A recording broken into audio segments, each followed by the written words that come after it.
Yes, Mr. Patrick Tay. Chairman, just a point of clarification for Minister. Earlier in my card, I mentioned about PME union representation, in particularly the review of Section 17(3) of the Industrial Relations Act, as well as the review of the tripartite guidelines. I wanted a response from Minister if we can, the tripartite partners can look into this. The answer is yes. Tripartite partners will be looking into it. Associate Professor Daniel Goh. Thank you, Chairman. Thank you, Minister, for the response. I want to make a clarification and have two clarifications to make. I was looking for you over there, then just realized it here. Okay, the clarification I want to make is this. I do believe in the statutory protections to protect the worker from being summarily dismissed. But I think that the protection should be delinked from the retirement age and have no age limit. But I think that's an argument for another time, I guess. So I'm going to ask you two clarifications on your response. The first clarification is on the statutory protections itself, specifically on the termination with notice. Valid reasons for termination are misconduct, poor performance, and redundancy. So I want to confirm that employees terminated with notice can go to MOM to file a complaint for invalid dismissal, and MOM will help to reinstate the employee. My concern is that employees think that termination with notice is valid dismissal just because a notice period is given, and therefore this becomes a kind of loophole that makes the current statutory protections until retirement age kind of meaningless, as employers can then prematurely retire employees using a termination with notice clause. The second clarification is the last time the re-employment age was raised to 67, then Minister of Manpower Lim Swee Say said that the tripartite partners hit a wall on retirement age, raising the retirement age, because employers objected quite obviously to the further increase in business impact on the bottom line, and younger workers, and more importantly, younger workers objected because they did not want their career progression to be stalled. So, I mean, without revealing the numbers, the number of years that you're going to increase for retirement age and re-employment age, how have the work group members overcome this particular objection, especially from the younger workers, in terms of career progression? Thank you very much to the member for his clarification questions. I take the second one first. How did the work group overcome the concerns of the younger workers? You are right in pointing out the younger workers did have a concern about whether there will be impediments to their own progression. But I think what eventually, was able to swing the thinking of all the workers is that all of us will get there. The younger workers today will eventually, at some point in time, not be so young. And they would like, the enhancements to apply to themselves too. But there is still a very important consideration, which is that in terms of how employers, businesses are going to manage their workforce, they are going to need flexibility in moving people around. Meaning that employers are quite conscious of the importance of freeing up certain positions so that the younger ones have a chance to gain the experience and also have the opportunity to progress in their career. That's why it's still very important to give employers certain flexibility in managing their workforce and not try to impose too many rules on them. So that's the second question. On your first question, I'm a little bit sort of puzzled why you would consider that, when a notice period is required and indeed part of a termination, then it is considered meaningless protection. Employees too also can serve notice and tell the employer, I'm done. It's reciprocal, so it's not meaningless. But in any case, the short answer to your question is that yes, MOM will investigate. Now, as to whether the outcome of the investigation is that you will order a reinstatement, in most cases, the worker does not want reinstatement either, because the relationship has soured and they'd rather move on. Engineer Lee Biwa. Thank you, Chairman. I have two clarifications to the Minister. First, is there any plan to rebrand service sector to make it more sexy and more attractive to local workers, especially the younger workers? And the second clarification, will the Minister reconsider my suggestion of letting SMEs, especially the smaller SMEs, to retain their S-Pass holders so that they do not need to send back their workers who are already well-trained and know the job well, and hence affect their operation? And this is not just for Nee South. It is also for Bishan Toa Payoh GRC and Hongkar GRC and the rest of Singapore. Thank you. I was afraid you were going to say Batam and Johor too. Mr. Chairman, to the second question, I think if the company has a commitment, they want to find ways to become more lean, and they are prepared to come under the Lean Enterprise Development Scheme, we'll be very willing to see how to help. To your first question, rebranding, absolutely yes. And MOM is not alone in doing this. All the sector agencies that are involved in any of the services sector industry transformation, in fact, have it very much a priority. They are aware that with this tightening, that there will be some firms that will be affected, and they would want to take advantage of this opportunity, not just to rebrand. It's not just a rebranding effort.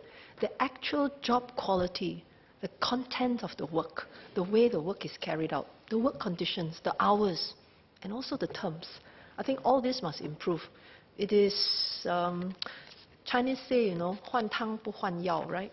If the substance of it has not changed, I don't think job seekers are unable to tell the difference. Ultimately, everyone wants to progress in their careers, and I think we should try our very best to ensure that whichever sector they are in, they do have the opportunity to advance. Mr. Pritam Singh. Thank you, Chair. I rise to reply to the question that was asked by the Minister of Manpower. A similar question, I believe, was asked by MOS Zaqy during the budget debate, and I rose at the end of that debate to say that the Workers' Party supports the budget, but subject to our position on the GST. Let me be clear about the position on the dependency ratio ceilings once again. I think as a matter of principle, we support the lowering of the dependency ratio ceiling for seniors, as we feel that we should reduce our over-reliance on foreign manpower where we can. And this is so that we can look to raise and improve the job prospects of Singaporeans. Mr. Chairman, I thank the member, Mr. Pritam Singh, for this clarification. It is important and it is appreciated. I think what you have said is felt by all of us. Let's work together. Let's make the workplace, let's make work, let's make job quality our priority, and let's make work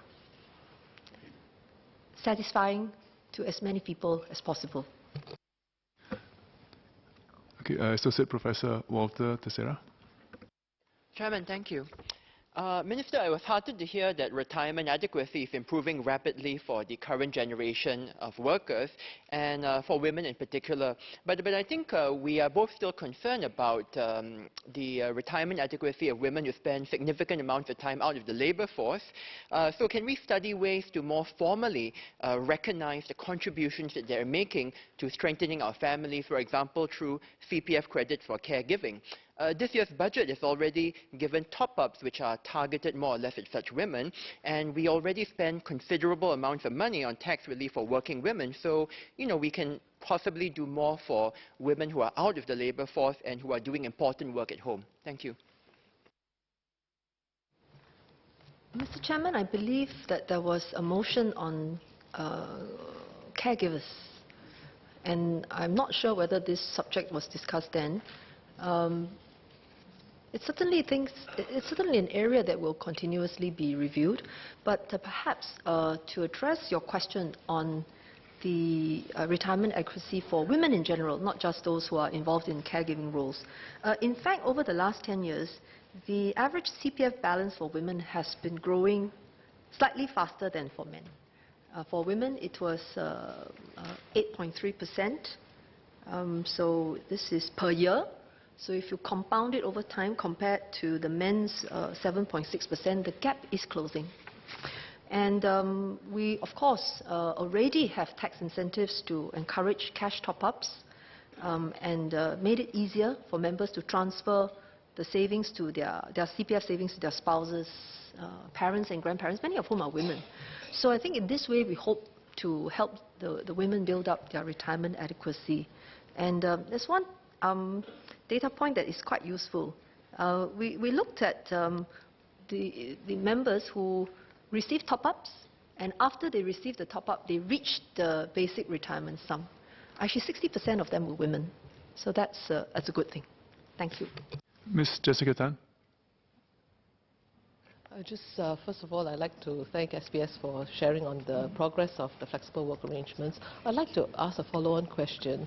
Beyond just offering flexible work arrangements from the employee's point of view, from the businesses as well, what efforts are being done to help them better leverage flexible work arrangements in the totality of the new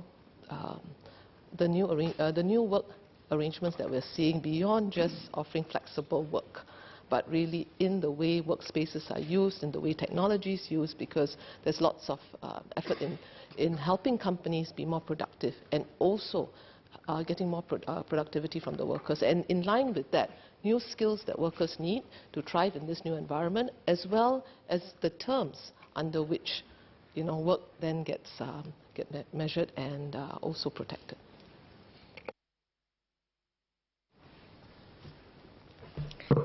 Chairman, I want to thank the member, Ms. Jessica Tan, for her passion in this topic and her clarifications. Now, earlier on, I did mention that currently our female employment rate is high. We rank 7 out of 36 OECD countries. Currently, our female employment rate is at 72%. But even though there are now more women in the workforce, MOM will not let up in our efforts to enhance the support system. Actually, you really need a whole ecosystem to work to help women better balance our work and also family responsibility. And we do so in a few ways.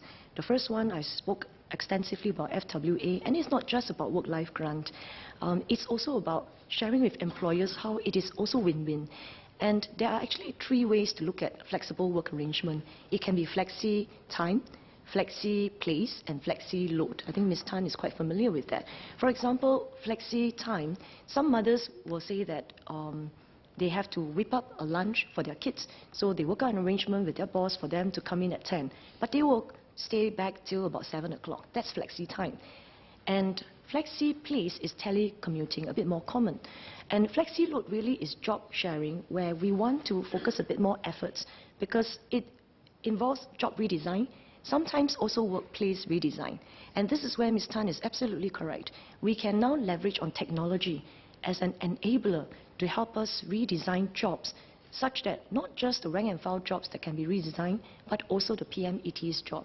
This was why the work-life grant was relaunched last year, such that we can provide better support for job sharing for PMEs. Mr. Ang Heng Kee. I have a clarification for Minister. We heard very good updates on self-employed person, especially the fact that it's not growing and that many are still in the traditional sector. I'd like to ask Minister for her opinion about a visibly growing number of PMD users, cyclists, motorcyclists serving as food delivery as a vocation. Is there a concern from MOM, and is this a growing trend? Is it an indication that it's underemployment, or is this an interim transitional thing? Thank you, Mr. Chairman. My observation is I've seen some of these Deliveroo, Grab Eats, service people. Some of them look very young. They look like they are students. And when I've asked, they're taking this on, to earn some pocket money. I've also seen some other people do this on weekends. And when I've asked them, not all of them are doing it on a full-time basis. Some of them are earning something extra. Now, in terms of boosting a person's income, in terms of giving him options, if that's what an individual wishes to do, I think they certainly should be entitled to decide for themselves. So we will have to continue to monitor the trends. As it is, as you pointed out again, that the SEP numbers went down. I would be very concerned if the numbers grew very quickly. And as it looks right now, overall, the numbers have not changed. One other thing that we have noticed, and I shared with the House last year, is that SEPs are quite flexible. Their self-employment can take various forms.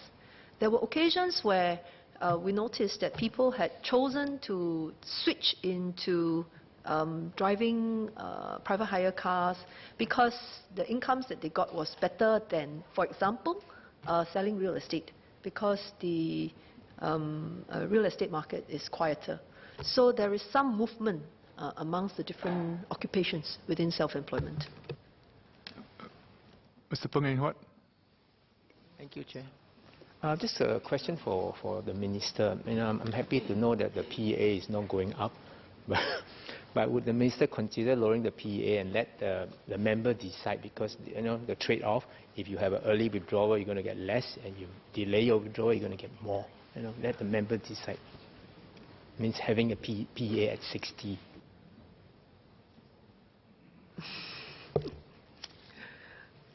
Actually, this is not new.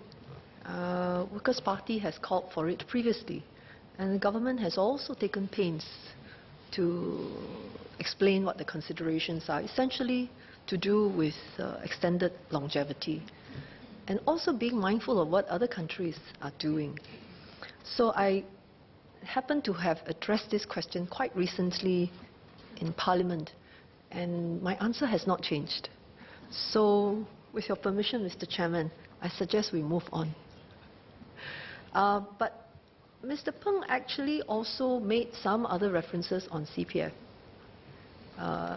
in his earlier cut, and I wonder if you would allow me to address them, since I didn't have time to address them earlier. Very briefly, please. I will try my best. Actually, Mr. Peng, you compared CPF savings to should be like a fixed D, meaning whenever you want, you should be able to take it out. Am I right in...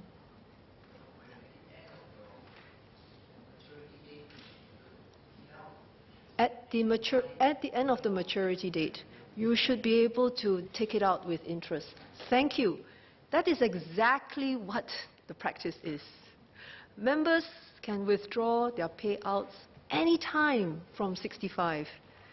And when the member is about to reach 65, we remind him.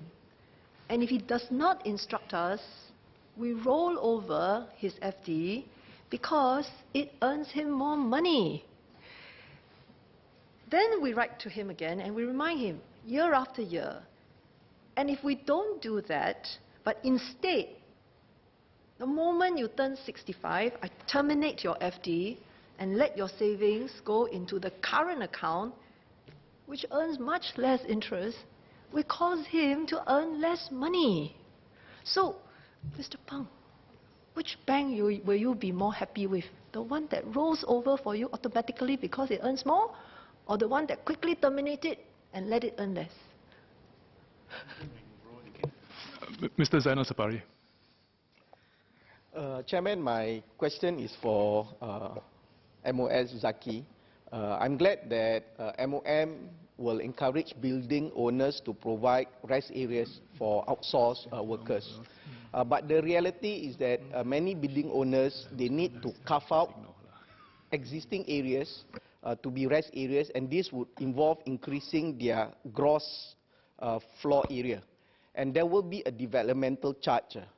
I am proposing, maybe in your capacity in MND, to consider waiving this developmental charge for areas if it is being carved out to be rest areas. For your consideration, MOS. I believe that should be an MND cut, though.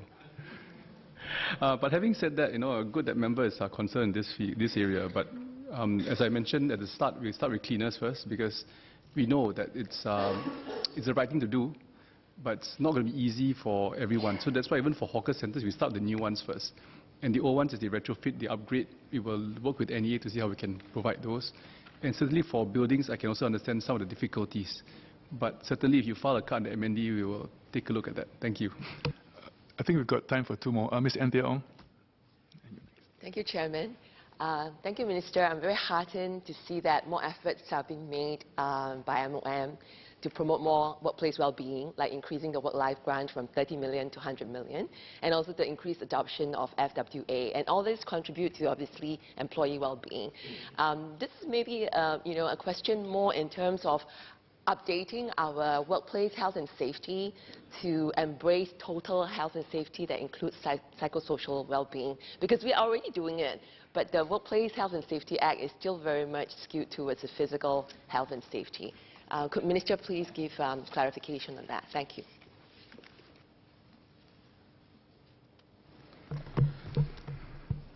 At this moment, I think we've mentioned just now in my speech that we do a lot of promotional work around mental well-being.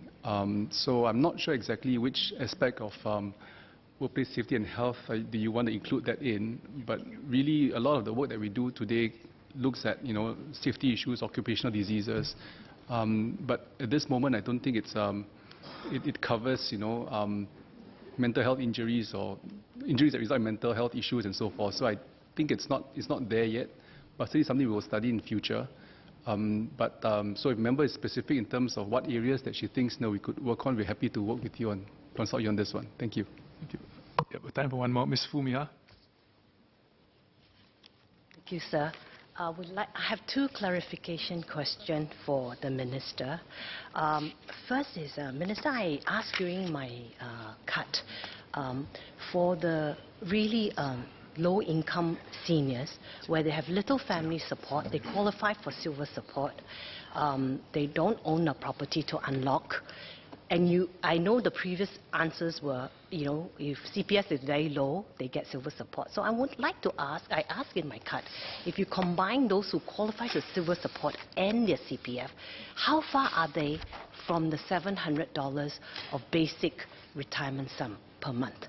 So that was in my cut, I asked that question because I kind of take 700 as what is deemed sufficient, for somebody to that's the aim at least. I would like to see the gap. How many would, if you add up the CPF monthly payout plus the silver support, how much would they get? Okay, that's one question. Second question, clarification question, is I ask, actually, the good thing about these group of seniors is 76% of them have property, and therefore it's very important when CPF talks with them about planning, they can speak about unlocking value in their property. And I know probably it's not immediately in the remit of CPF, but so I would like to ask how would that be addressed in helping them to understand the value in their property if they want a much more comfortable retirement and they wanted to unlock that value. Thank you. Mr. Chairman, on helping members understand what they can do to unlock the value of their property, I think it's not just CPF board that can, through the retirement planning service, make this known to the member. In fact, HDB also provides quite wise counsel to property owners, HDB flat owners. So obviously there's room for these kinds of services to be improved. Usage levels, I think, can go up. But it appears to us that quite a lot of people also feel that they have the knowledge and they are quite confident about making decisions for themselves. The question is, are there more people who would benefit from such services but are not aware that they are being offered? So that's an area that we need to work on. Your other question is a question of data, and I'm afraid I don't have that with me right now. Okay. Mr. Patrick Tay, would you like to withdraw your amendment? I would like to thank Minister Josephine Teo, MOS Zaqy Mohamad, and SPS Ling for more than 2 hours of responses. A lot of clarity, and if I may just sum up in 3 taglines after hearing the last 4.5 hours of sharing. I think the first tagline is we want our workers to be not just employed and employable, but also empowered, engaged, and equally treated. And for employers to embrace transformation before transformation embraces them. And finally, every worker matters, and every tripartite partner matters too. So on that note, I'd like to also place on record my thanks to PERMSEC, OBEC, DSS, Poon and Augustine, CPF Board CE, Chi Peng, as well as CE of the BSG, Chun Sian Hua, and the entire MOM team powering this COS. And of course, my fellow members of this House who have contributed with all their cuts and all the clarifications. On that note, with that, I beg leave to withdraw my amendment. Now, is the member given leave to withdraw the amendment? Okay. I think leave of the majority is given. The amendment is withdrawn. Hit I, Ministry of Social... I'm sorry. The question... Sorry. The question is that the sum of $1,910,685,500 for hit S is then part of the main estimates. As many as are of that opinion say aye. To the contrary say no. I think the ayes have it. The ayes have it. The question is that the sum of $67,940,200 for hit S stands part of the development estimates. As many as are of that opinion say aye. To the contrary say no. I think the ayes have it. The ayes have it.